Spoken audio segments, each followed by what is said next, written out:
The prestigious Kingston Mathematics Academy wasn't known for welcoming outsiders.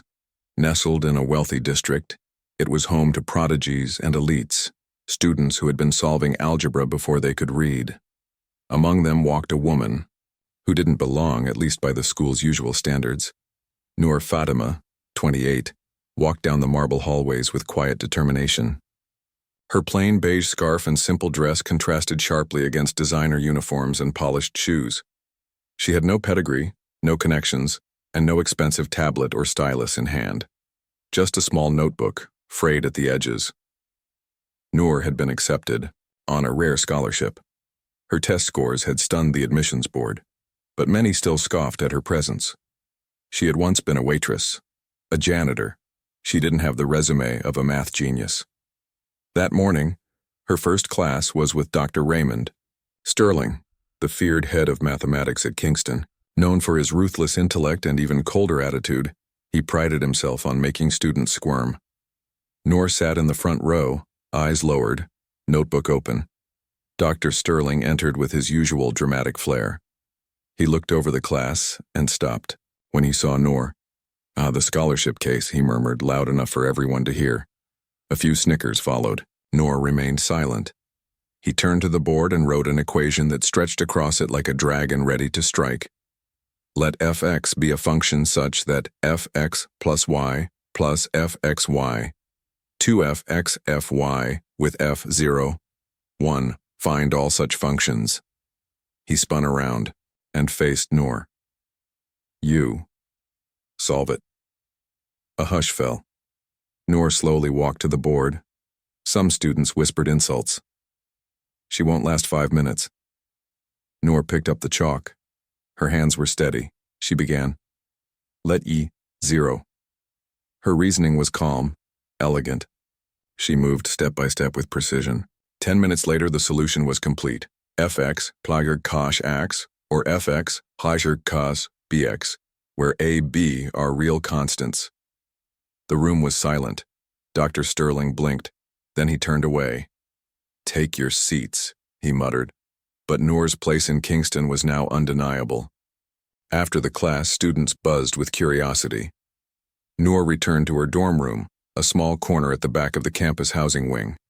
She unpacked her few belongings, a worn copy of Number Theory for the Curious, a photo of her late mother, and a handful of notebooks filled with equations written in pencil. Later that week, Dr. Sterling introduced another problem, one designed to be impossible. "Solve this before next class," he said. "Consider it a warm-up."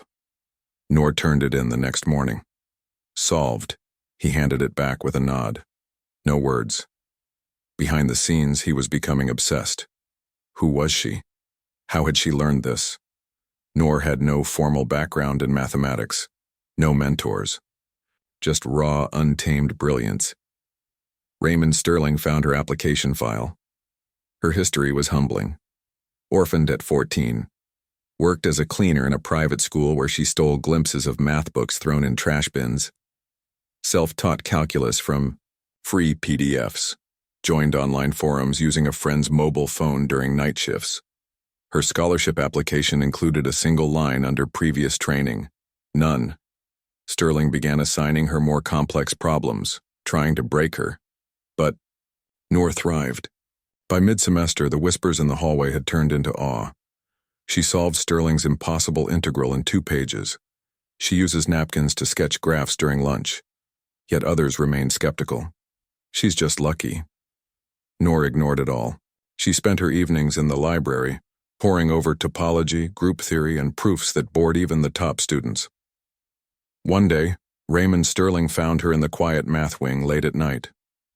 "You could be one of the greatest minds of our generation," he said bluntly. Noor looked up.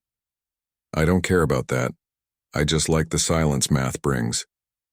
He nodded, for once, humbled. A week later, the Academy hosted a math colloquium. Nobel laureates, professors, and Olympiad winners filled the grand hall. Dr. Sterling presented a segment called Unsolved Beauty and invited Noor to the stage. Gasps rippled through the crowd. "Made on stage?" Noor began calmly. She explained a complex conjecture and proposed an innovative approach that left half the audience stunned. That method, it's new, whispered a Cambridge professor. After the presentation, journalists surrounded her. Noor slipped away quietly, but the world had seen a glimpse. Months passed. Noor was chosen to lead Kingston's team to the International Mathematical Olympiad. Critics scoffed. Judges raised eyebrows. She answered every problem with clarity, poise, and grace. Her final proof was so elegant that one judge wiped his eyes. Kingston won gold. Noor became a symbol. Months passed. Noor was chosen to lead Kingston's team to the International Mathematical Olympiad. Critics scoffed. Judges raised eyebrows. She answered every problem with clarity, poise, and grace. Her final proof was so elegant that one judge wiped his eyes. Kingston won gold. Noor became a symbol. Despite offers from MIT, Princeton, and Oxford, Noor made a different choice. She returned home and opened a school for girls, teaching math for free. Raymond Sterling visited one day. "Why here, when the world is at your feet?"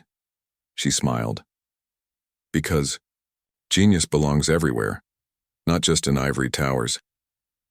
He looked around at the young girls solving algebra on slates, and he realized she had solved the most important equation of all: potential, opportunity, plus courage. The simple woman had changed not only a classroom, but a world.